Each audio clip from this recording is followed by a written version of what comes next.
Vamos lá então, pessoal, dando continuidade ao nosso curso aqui de Bioquímica Clínica.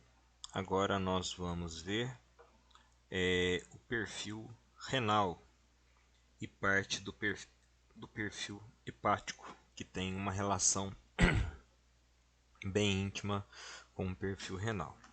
Bom, o perfil glicêmico, anteriormente, nós vimos que ele possui uma relação bem íntima ao metabolismo geral do nosso organismo e a principal patologia responsável pela alteração desse perfil glicêmico seria a diabetes mellitus tipo 2, que é a mais comum, tá?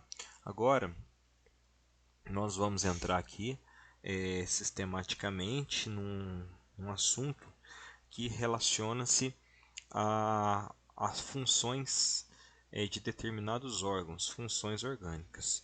E o órgão da vez seria o rim. E para esta função ser estudada, nós precisamos entender os principais marcadores renais, tá? Então, o primeiro marcador renal que a gente tem para se disponibilizar é a creatinina, tá? Que é um produto do catabolismo, ou seja, da quebra da chamada creatina muscular, e é um produto 100% eliminado pela urina. Existe a creatina exógena, tá? A creatina exógena, ela é vendida farmacologicamente e ela causa um aumento de massa muscular, porque a creatina está presente na massa muscular.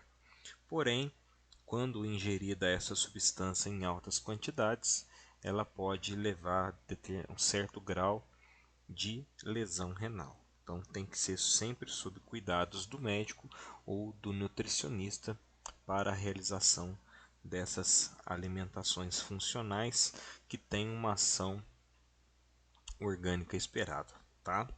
Assim, uma alteração de função renal pode levar ao acúmulo de creatinina no plasma. A detecção desse acúmulo é indicativa de insuficiência renal. Então, a creatinina é um marcador que hoje ele é utilizado para verificar a presença de dano renal, de lesão renal.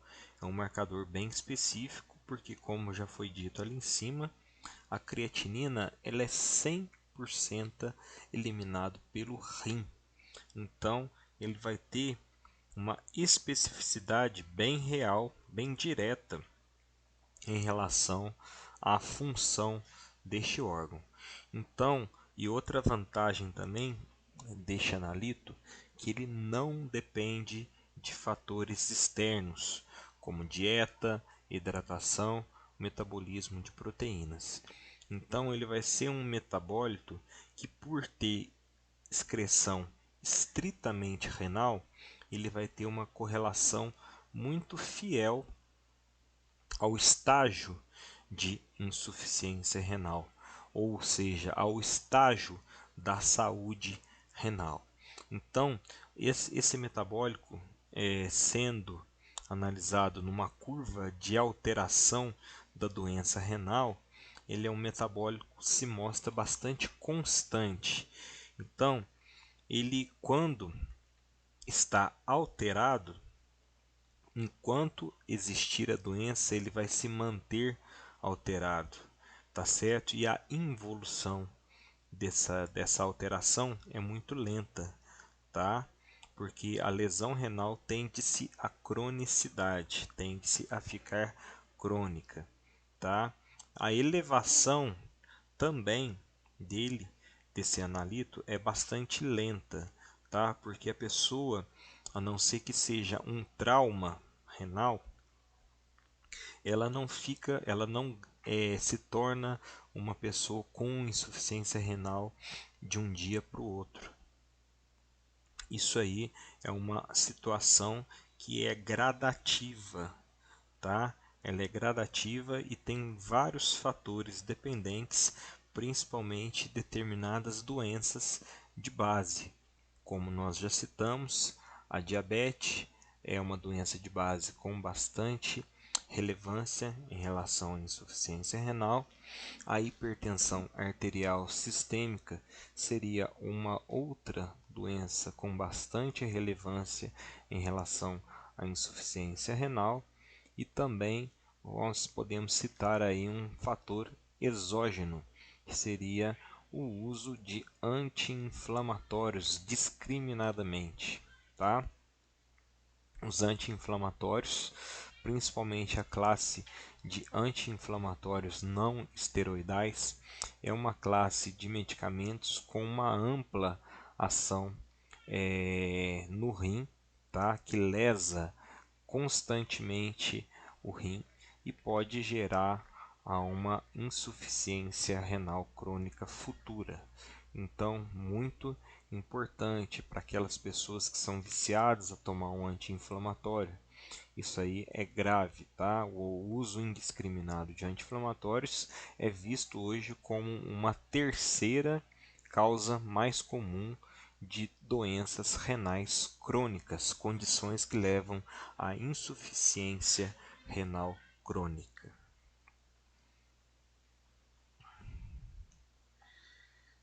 Então, os valores de referência da creatinina, tanto no soro quanto no plasma, é de 0,4 a 1,3 miligramas por decilitro, tá?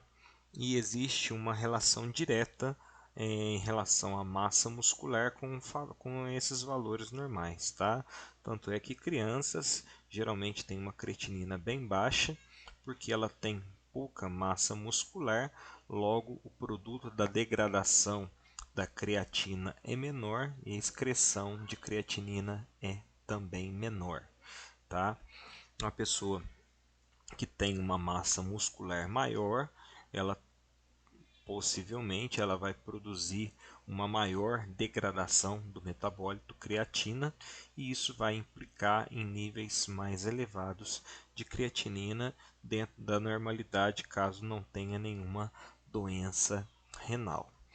E existe também a possibilidade de você fazer a dosagem de creatinina urinária pelo seguinte: a creatinina, por ser uma substância estritamente eliminada pela urina, ela tem uma grande sensibilidade e especificidade em relação à função deste órgão. E você pode fazer a dosagem desse metabólico quanto que esse órgão está eliminando de creatinina durante o período de 24 horas. Isso dá para você uma noção da função, da funcionalidade renal, para ver se ele está eliminando a quantidade correta ou se ele está retendo. Quando o organismo retém creatinina na urina, ele não elimina a quantidade necessária de creatinina, provavelmente essa creatinina irá acumular no sangue. Então, os seus níveis séricos irão subir, significa que o rim não está promovendo a sua ação necessária, ou seja, está filtrando, está excretando uma quantidade baixa de creatinina. E para isso existe um teste bem específico utilizado pelos nefrologistas, que é o clearance de creatinina. Esse clearance de creatinina, também conhecido como depuração de creatinina, seria um cálculo matemático aonde você estabelece a creatinina que está presente no soro ou no plasma. Posteriormente, você estabelece a creatinina que está presente em uma coleta de urina de 24 horas. Tá? Depois, através dos dados de peso e altura do paciente, você calcula a massa corporal e no final das contas, você juntando esses três coeficientes, você consegue chegar à depuração ou clearance de creatinina normal dessa pessoa. Esse clearance de creatinina é equivalente, é a prova mais fiel relacionada à função renal, tá certo? Ela que será utilizada como diagnóstico para avaliar o grau de insuficiência renal. Se está em insuficiência renal grave, se está em insuficiência renal moderada, insuficiência renal branda ou se está com normalidade das funções renais. Tá certo? Então esse exame é de extrema importância para os nefrologistas avaliarem. Então, quando você tem um mínimo aumento de creatinina no soro, significa já que você pode ter uma lesão renal em andamento. E isso seria uma indicação para você fazer esse exame, que seria o exame mais específico para avaliação da função renal, baseado tanto na creatinina presente no soro, quanto na creatinina eliminada pela urina, quanto no seu coeficiente de massa corporal. Juntando esses três, você vai ter um valor através de um cálculo matemático bem concreto correspondente à sua atual função renal. Então, como a interpretação dos resultados, um aumento da concentração de creatinina sérica indica insuficiência renal, simples assim. Uma avaliação mais detalhada da velocidade de filtração glomerular pode ser feita através do teste chamado clearance de creatinina. Então, ele vai justamente trabalhar isso aqui, ó, que seria velocidade de filtração glomerular. Isso aí é o que? É em 24 horas. Então, a urina para esse tipo de exame tem que ser uma urina coletada durante 24 horas. E como que eu faço para coletar uma urina durante 24 horas? Por exemplo, eu acordo 8 horas da manhã e vou ao banheiro. Eu desprezo todo aquele primeiro jato de urina, das 8 horas da manhã, que foi o horário que eu estabeleci para iniciar a coleta. Durante as próximas 24 horas, eu vou beber o volume de líquido que seria o padrão para uma pessoa normal, tá? 2 litros a 2,5 litros de líquido por dia, equivalente a 8 copos de água ou outros líquidos, certo? E em cada micção, toda vez que eu for ao banheiro, eu tenho que guardar em um recipiente o volume total de urina. Eu não posso perder nenhum ml, tá? Se eu perder qualquer volume dessa urina, vai comprometer no meu resultado final, porque a conta é diretamente proporcional ao volume urinário. Então, se você perde determinado volume urinário, sua depuração renal vai dar alterada, vai dar como se ela fosse insuficiente, tá? Então não devemos perder qualquer quantidade de urina. E esse ciclo se termina no outro dia, 8 horas da manhã, que ao invés de desprezar a urina, eu vou coletar. Então, percebam que a primeira urina que eu coletei às 8 horas da manhã no dia anterior, eu desprezo e começo a coletar deste período. Aí a última urina que eu vou coletar vai ser justamente no horário da urina que eu desprezei. Será às 8 horas da manhã, seria a última porção. Tá? Então o volume urinário, dependendo da doença da pessoa, pode ser muito pequeno ou, dependendo, pode ser um volume absurdo, tá? Então, considera-se estado anúrico, né, quando a pessoa quase não produz urina, quando ela urina uma quantidade inferior a 400 ml. Então, essa pessoa é considerada anúrica quando ela está eliminando uma quantidade inferior a 400 ml em 24 horas, tá? Uma pessoa normal, ela vai urinar aí por volta de 1 a 2 litros, né? Dependendo aí da quantidade de líquidos também que ela ingeriu ao longo do dia, se ingeriu uma quantidade padrão, tá certo? E existe alguns quadros onde você tem uma eliminação excessiva da urina, como é o caso da diabetes insípidos, né? A diabetes insípidos ele é causada pela inibição do ADH, que seria chamado hormônio antidiurético. Então é justamente um hormônio que inibe aquela restrição renal de eliminação de líquidos. Então não seria aquele hormônio que freia a eliminação de líquidos. Então, quando esse hormônio não está presente, qualquer líquido que você ingerir, ele vai meio que ser excretado de forma imediata. Então, essas doenças causam uma grande eliminação de um grande volume urinário, tá? Isso aí pode levar a valores bem alterados do índice de creatinina na urina, tá certo? Então, lembrando que esse seria o exame padrão ouro para avaliação da insuficiência renal, que seria o clearance de creatinina, beleza?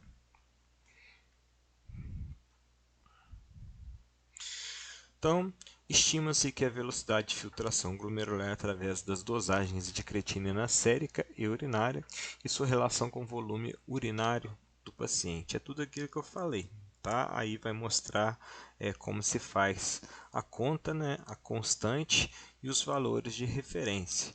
Né? Então, urina de 24 horas e uma amostra de sangue coletada durante o período. Então, o importante neste caso é você coletar amostra de sangue durante o período que você está coletando essa urina de 24 horas para ter uma correspondência entre a urina que você está eliminando, a creatinina que você está eliminando na urina, juntamente com a creatinina presente no soro.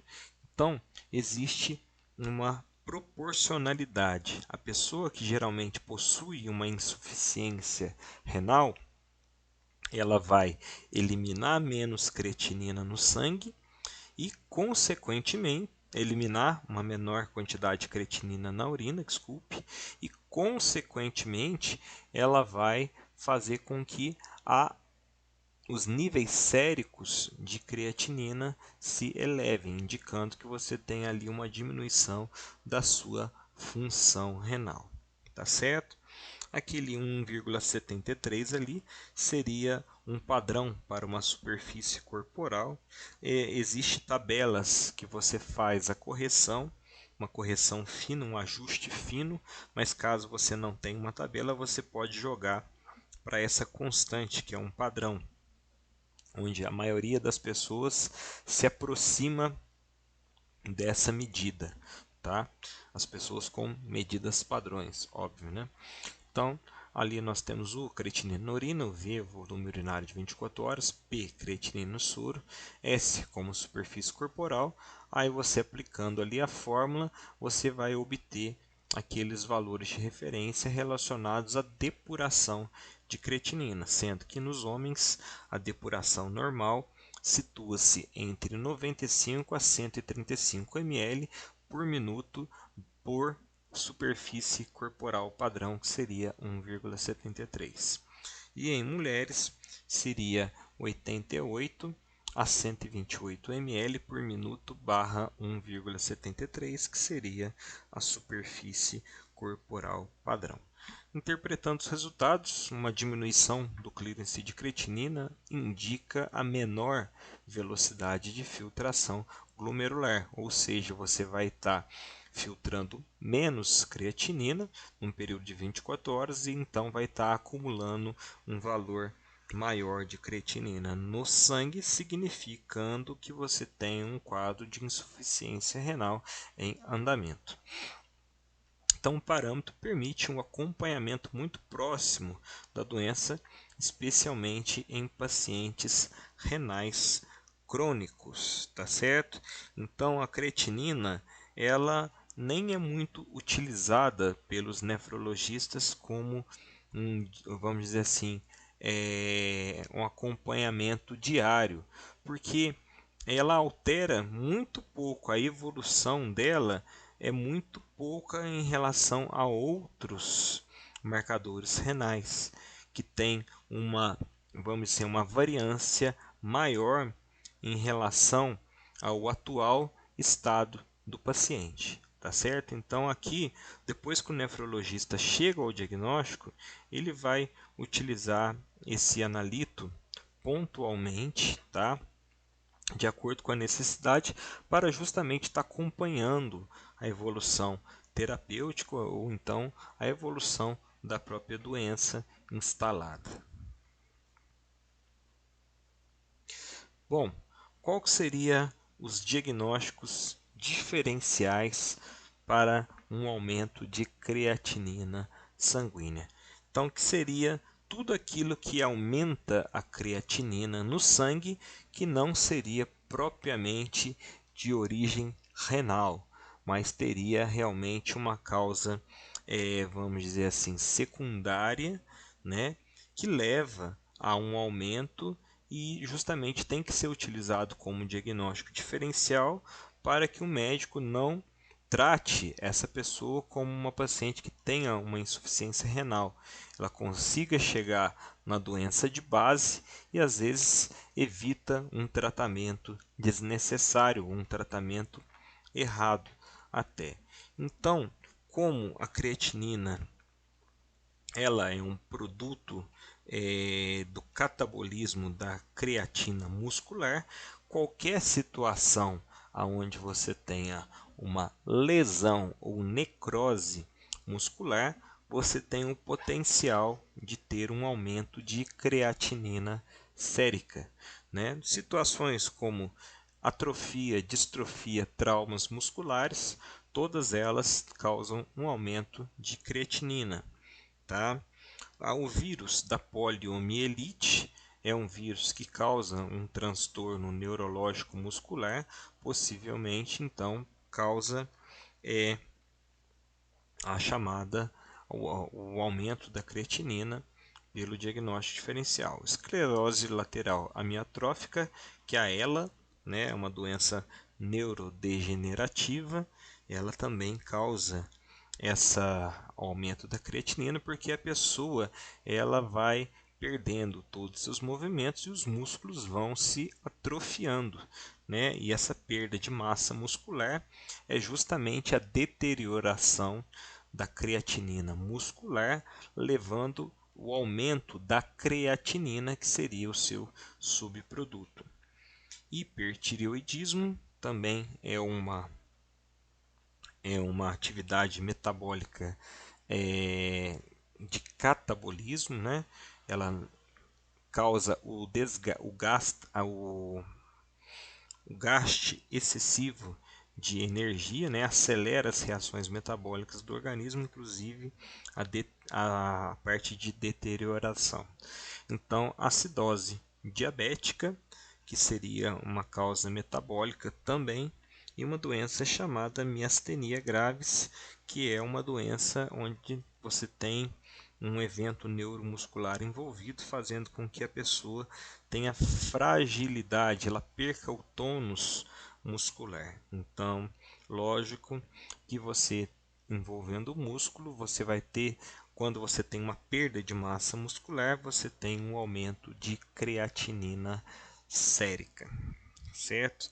Então, são reações, são diagnósticos diferenciais para o aumento da creatinina que não são de foco renal, tá? A maioria dos focos aqui seria o foco da musculatura. Bom, agora nós vamos partir para um outro importante marcador relacionado ao rim, que seria a ureia ou uremia, que é a quantidade de ureia, que é um composto nitrogenado eliminado pelo rim, tá certo? Então, os valores normais da ureia variam entre 15 a 40, dependendo do fabricante do reagente. Alguns preconizam que vai de 10 a 50, tá? Mas aí é só olhar na bula de cada fabricante que você vai ter o valor correto lá. E a interpretação dos dados, né? A ureia, como eu falei, é um composto nitrogenado, ele é proveniente do metabolismo proteico.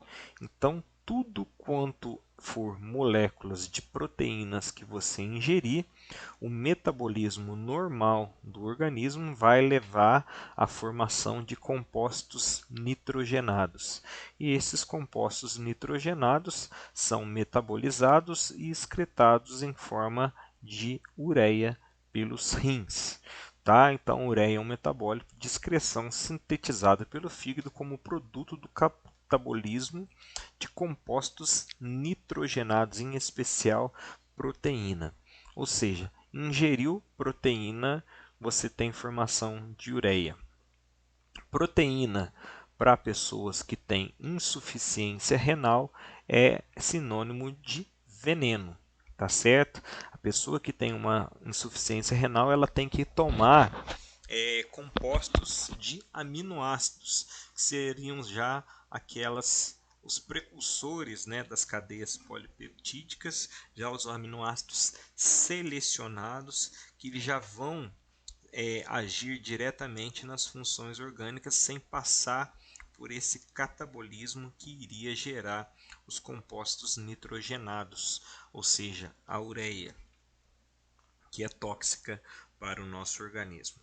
Então, pessoas que têm insuficiência renal é contraindicado a alimentação rica em proteínas, ou seja, carnes, churrasco, proteína de origem animal, tudo isso aí é contraindicado, tá? Então, a ureia ela é filtrada livremente pelo glomérulo e é reabsorvida, tá, pelos túbulos renais em cerca de 40 a 50% da do montante filtrado, né? Então, é uma substância que ela, vamos dizer assim, recircula em nosso organismo. Então, a sua variância é bem maior em relação à creatinina, porque se ela recircula no nosso organismo, ela tem muito a ver com o estado de hidratação. Se a pessoa está desidratada, ela vai recircular em altas concentrações. Se a pessoa está hiperidratada, ela vai ter uma eliminação maior, então os níveis dela podem estar, vamos dizer assim, falsamente diminuídos. Então, seus níveis no sangue variam de acordo com a composição da dieta do indivíduo, o catabolismo proteico dos tecidos e do metabolismo hepático.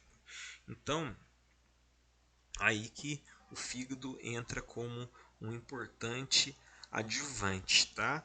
Porque o rim ele trabalha bem em conjunto com o fígado. São dois órgãos excretores, né? E justamente o metabolismo da excreção hepática pode ser eliminado por via renal e vice-versa.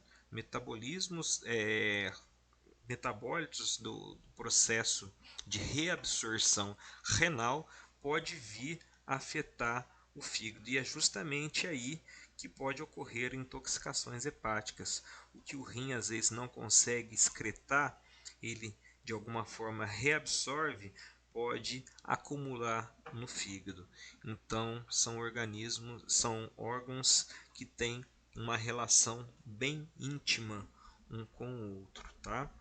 Em pessoas com uma dieta equilibrada e sem outras enfermidades, a concentração de ureia é um parâmetro muito sensível em relação à função renal. Então, lembre-se que falando aqui, ó, pessoas com uma dieta equilibrada e sem outras enfermidades, tá? Isso que seria muito importante. A concentração de ureia é um parâmetro muito sensível da função renal. Então ela tem uma variância que é maior do que a curva apresentada na creatinina. Então, se você tem uma lesão renal aguda, a creatinina ela demora para acusar. Já a ureia ela faz um pico que dá um alerta precoce. Então, esse alerta inclusive serve como um parâmetro para o nefrologista avaliar a necessidade de uma intervenção imediata, ou seja, um procedimento de hemodiálise, caso o rim da pessoa, vamos supor que pare, tá certo? Às vezes a creatinina não ainda atingiu níveis muito elevados e a ureia já está batendo ali mais de 300, ou seja, o rim da pessoa está parado. Então, nesse caso, a ureia é um importante analito para avaliação da função renal aguda. Enquanto, olha que importante isso, enquanto a creatinina seria um importante analito para avaliação e acompanhamento da evolução da insuficiência renal crônica, tá certo? Então, um marcador de agudo, o outro marcador principalmente de crônica, tá? Mas, por exemplo, dentro de uma instituição hospitalar, a ureia ela tem uma importância maior justamente devido a essa sua variabilidade. Dentro de uma instituição hospitalar, muitas vezes o paciente está internado, ele está com intervenção farmacológica, às vezes ele está fazendo uso de medicamentos nefrotóxicos, né, que tem uma toxicidade renal, e como a ureia é o metabólito mais, é o analito mais sensível, ela é o primeiro parâmetro que o médico deve avaliar em relação à alteração da função renal. Então, às vezes nós já temos ali um aumento bem grande dessa ureia, que é superior a 100% dos seus valores máximos basais, né? Ou seja, o valor máximo seria 40, você já tem ureia de 80, 120, duas, três vezes, né? Mais do que o valor máximo permitido, enquanto a creatinina ali continua na faixa de normalidade. Então a ureia nesse sentido ele é muito mais sensível para que o médico possa tomar as medidas terapêuticas relacionadas ao quadro renal, tá? E geralmente as doenças alteram, as doenças que, vamos dizer assim, atacam os rins, ela vai gerar a princípio uma elevação da ureia, tá certo? Então, por exemplo, doenças infecciosas agudas que têm um componente hepato renal, por exemplo, a leptospirose, né, é uma doença que ela leva a uma insuficiência renal aguda e uma insuficiência hepática aguda. Então ela leva uma icterícia muito grande. Então esse seria um marcador bem utilizado como evolução, né, como gravidade de um quadro agudo renal. Seus níveis séricos se alteram antes que se produzam qualquer alterações na concentração sérica de creatinina. Por isso que eu falei, a ureia é um analito que avalia principalmente fase renal aguda, tá certo? Tanto é que a insuficiência renal aguda, ela pode regredir. A pessoa pode voltar a ter uma função renal normal. Por exemplo, a pessoa passa por uma cintilografia e ela faz uma nefrotoxicidade com um contraste. Então, depois de um determinado tempo de tratamento, às vezes o nefrologista consegue voltar, fazer recuperar a função renal, tá? Então, através do acompanhamento da ureia, então a creatinina ela se mantém um pouco mais constante, mas a ureia seria aí a base para o acompanhamento, tá? Já a insuficiência renal crônica, nós vamos ter ali os níveis de creatinina bem altos e quando ela atinge esse patamar, o patamar de cronicidade, já é muito difícil você ter uma reversão desse quadro. Aí geralmente os pacientes entram na fila de transplante. O transplante seria a terapia de escolha, né, para esses pacientes que estão vinculados ao programa de hemodiálise, tá? Então, esses pacientes, inclusive, eles são acompanhados laboratorialmente de forma bem próxima.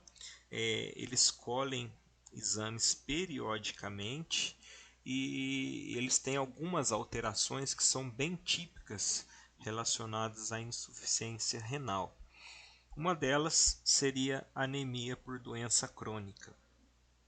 A insuficiência renal, ela gera um quadro de diminuição, tá, de um importante hormônio, tá, que estimula nossa medula óssea a produzir células sanguíneas, e ele se chama eritropoetina, né? Então o rim, ele tem, por ser um órgão altamente vascularizado, ele meio que o sangue todo passa por ele, e esse rim faz uma leitura da quantidade de células sanguíneas que estão passando ali pelos seus vasos, né?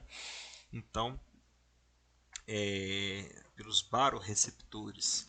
E quando ele faz essa leitura e detecta que uma quantidade menor do que o aceitável, então ele estimula, né, através da liberação da eritropoetina, que vai estimular a medula óssea a produzir novas linhagens celulares, principalmente de células vermelhas, para que possa ter uma recomposição da quantidade do volume sanguíneo, tá certo? Só que o rim, quando ele encontra-se hipofuncional, ou seja, com insuficiência renal instalada, significa que ele produz menos eritropoetina.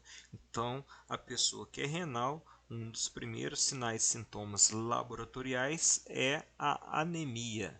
E é uma anemia chamada normocítica normocrômica, que não tem alteração nem na forma, nem no tamanho, nem na coloração das hemácias, simplesmente porque a medula não tem, ela não está sofrendo nenhuma alteração genética, nenhum defeito na produção, ela está sendo apenas pouco estimulada, e isso leva a essa anemia por doença crônica, tá certo?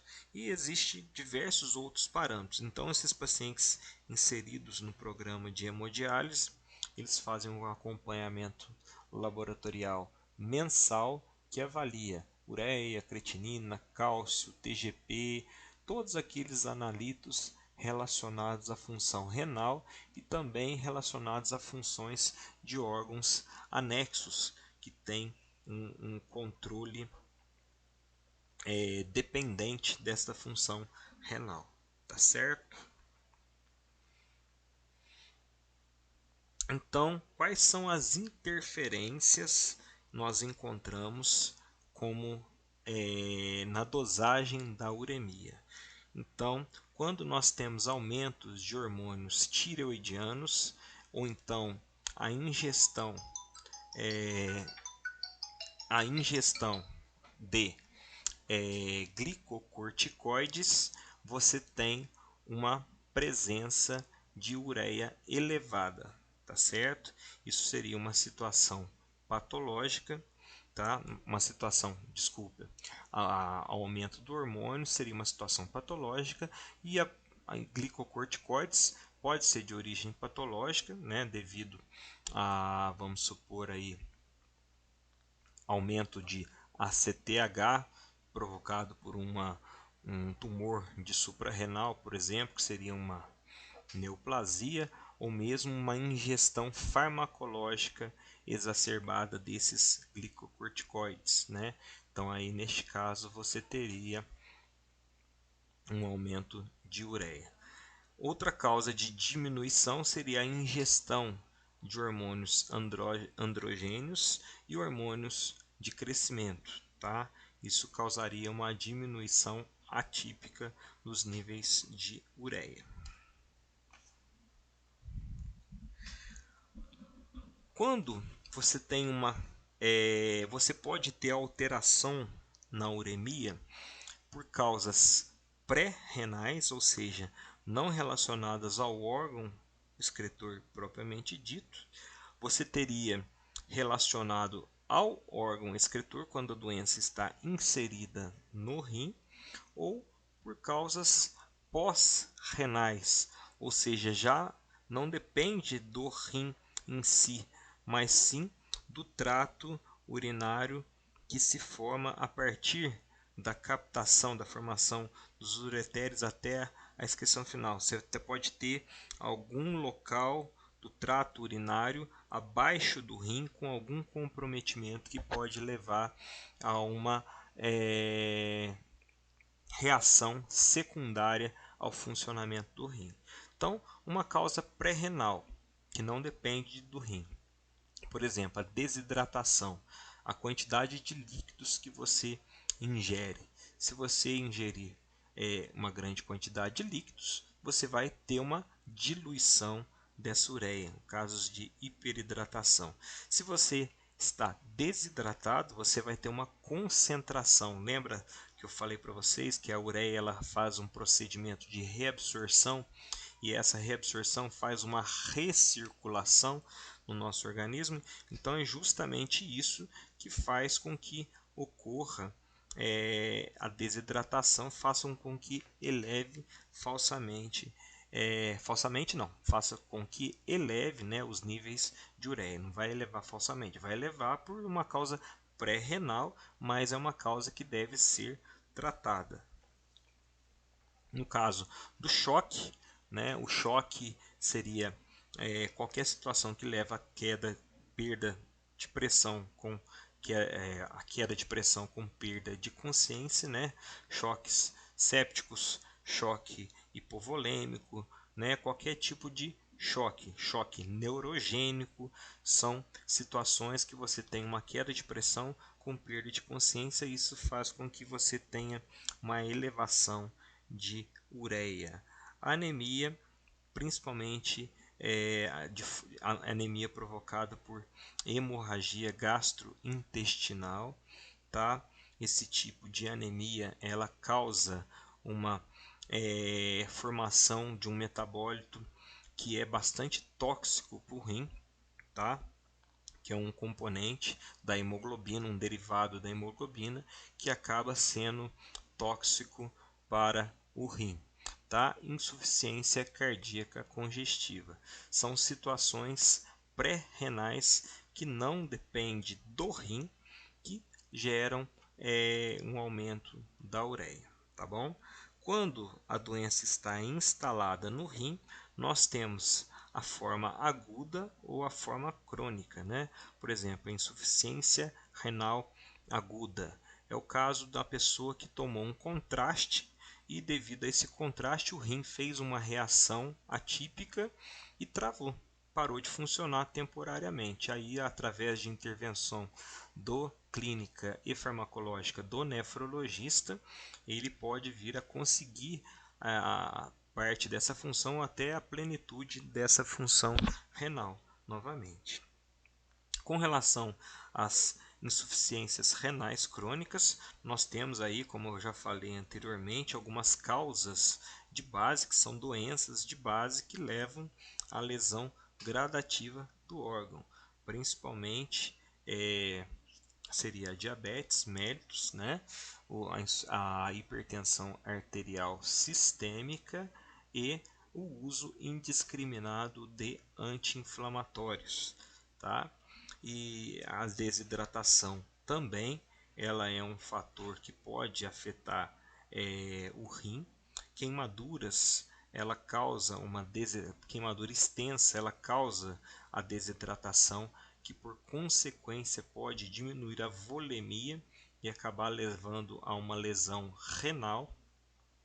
Edemas, o catabolismo, glicocorticoides, né? São todos fatores que podem atingir diretamente o rim. E quando nós temos uma causa pós-renal, ou seja, saiu ali do cálice renal, está se dirigindo ali nos ureteres, na bexiga, na uretra, né? Então qualquer obstrução nesse trato urinário abaixo do rim pode causar um represamento, literalmente, pode causar uma situação conhecida como hidronefrose.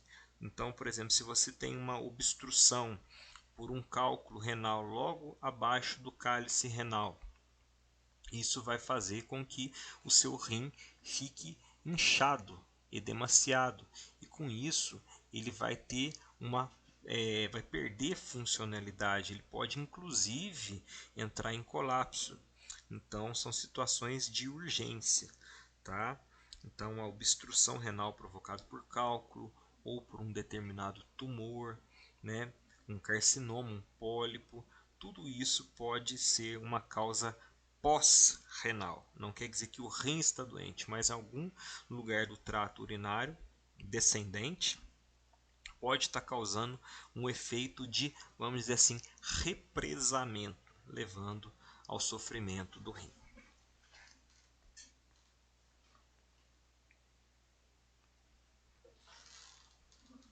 Situações que diminuem a uremia, nós temos aí casos de desnutrição, tá? Quando a pessoa tem um potencial de nutrição baixo, subentende-se que ela ingere uma quantidade de proteínas pequena e essa quantidade de proteína pequena vai formar poucos compostos nitrogenados que consequentemente vai levar a uma menor produção de ureia. Então, pessoas desnutridas tendem a ter uma uremia baixa, tá? Hiperidratação seria também um caso de onde você dilui, né, de forma a fazer com que mascare o valor correto da ureia. Então, a hiperidratação já é um caso oposto à desidratação. Então, quanto à desidratação, você aumenta o nível de ureia, a hiperidratação promove uma maior filtração da ureia com consequente excreção, tá certo? Então, consequentemente, os níveis de ureia irão baixar. Depois nós também temos aí a gravidez. A gravidez, assim como a desnutrição, a gravidez é uma doença, né? Tô brincando. A gravidez é uma bênção, né? Mas essa bênção ela causa realmente uma, vamos dizer assim, uma deteriorização do corpo da mulher, que literalmente passa a ceder os seus componentes essenciais para a formação do novo ser humano, né? E isso leva a um determinado quadro de desnutrição com diminuição de compostos nitrogenados, entre eles a ureia. E depois nós temos aí por último as bilirrubinas, né? A bilirrubina já é um fator mais ligado ao fígado, né? De qualquer forma eu coloquei nessa aula aí porque ele tem alguns elementos que têm uma certa ligação com a função renal e principalmente com a função hematológica, que eu acho muito importante e interligada ao assunto. Então, as bilirrubinas é uma classe de moléculas formadas no catabolismo do grupamento M das hemoproteínas, né? Então, a nossa molécula de hemoglobina tem um grupamento M, onde você tem um íon central ferro e ligado a ele 4 cadeias polipeptídicas, né, formando aí a hemoglobina. A deteriorização da hemoglobina pode gerar a presença de bilirrubinas, certo? Então, a bilirrubina direta ou bilirrubina conjugada é um tipo de pigmento, né, que ele é solúvel em água, portanto, ele é eliminado pelo rim. Então, quando nós detectamos bilirrubina na urina, possivelmente o problema está no fígado. Por quê? Porque a bilirrubina conjugada é uma bilirrubina que ela é produzida dentro do fígado e por ela ser hidrossolúvel, todo esse pigmento vai ser filtrado e eliminado pelo rim.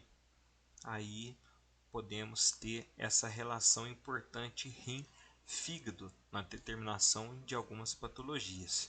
E uma das patologias que causam essa alteração seria principalmente as hepatites virais.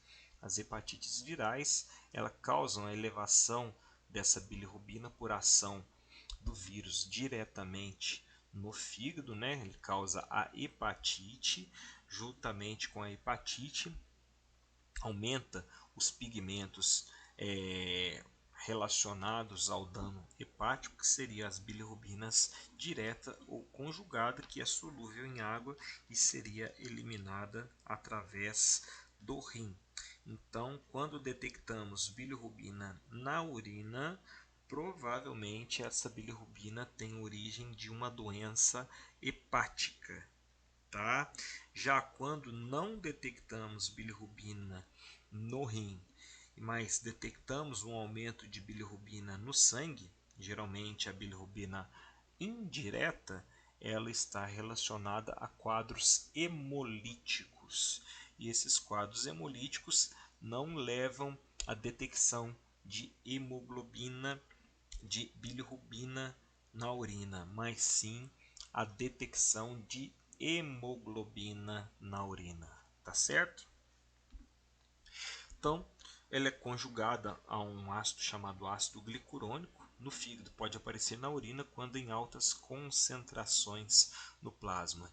E isso aqui causa a coloração de Coca-Cola na urina daquelas pessoas que têm hepatite, principalmente hepatite A ou hepatite B aguda, tá certo? A hepatite A, principalmente, a pessoa fica amarela igual um ovo. Ela causa uma icterícia muito exacerbada. A hepatite B, algumas formas agudas também causam essa icterícia exacerbada, mas a hepatite A na maior parte das vezes, tá? E a hepatite A é uma hepatite causada por transmissão enteral, né, pela água, né, enquanto a hepatite B e hepatite C geralmente ela tem uma transmissão parenteral, tá certo?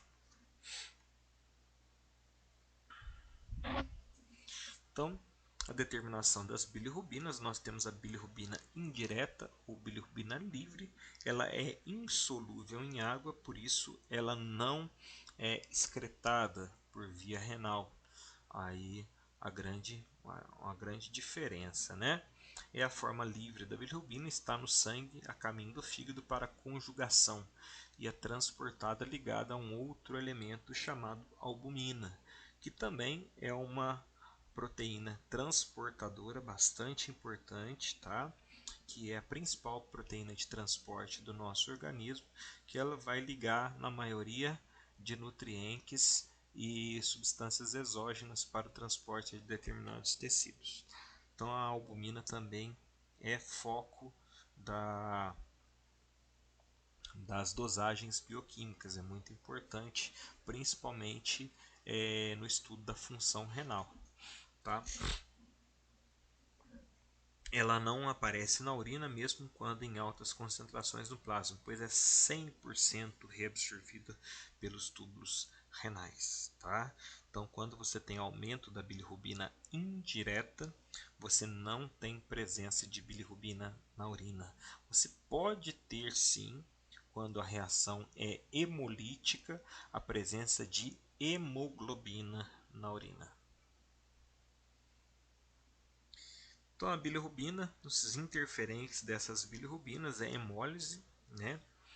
colore o branco e dá resultados falsamente baixos. Lembra daquela aula de espectrofotometria que fizemos na semana passada?